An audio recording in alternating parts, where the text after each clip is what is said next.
নমস্কার বন্ধুরা, এই দেখুন আমি আজকের আপনাদের সর জমিয়ে রেখেছিলাম ফ্রিজে করে। এবারে মাখনটা তুলে আপনাদের দেখাবো। দেখুন এই সরটা আমি ফ্রিজে তুলে তুলে রেখে দিয়েছিলাম, এই দেখুন।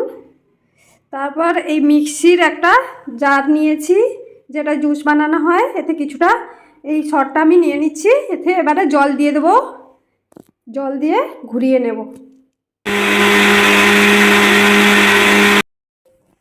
এই দেখুন বন্ধুরা, কি সুন্দর মাখন উঠে এসছে উপরে, এই দেখুন।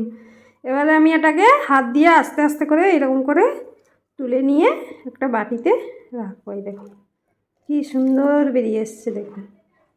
আপনারা চাইলে এইভাবে সর তুলে ফ্রিজে রেখে দিতে পারেন, অথবা কাঁচা দুধেরও সর তোলা যায়। কিন্তু আমি এটা গরম করা দুধের সর, কাঁচা দুধের সর তুলে রাখলে আরও ভালো ঘিটা হয়। এই দেখুন।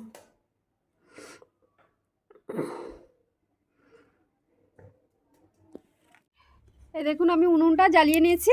এবারে একটা কড়াই বসিয়ে নেব। এই দেখুন কড়াই বসিয়ে নিয়েছি, কড়াইটা আমার গরম হয়ে গেছে।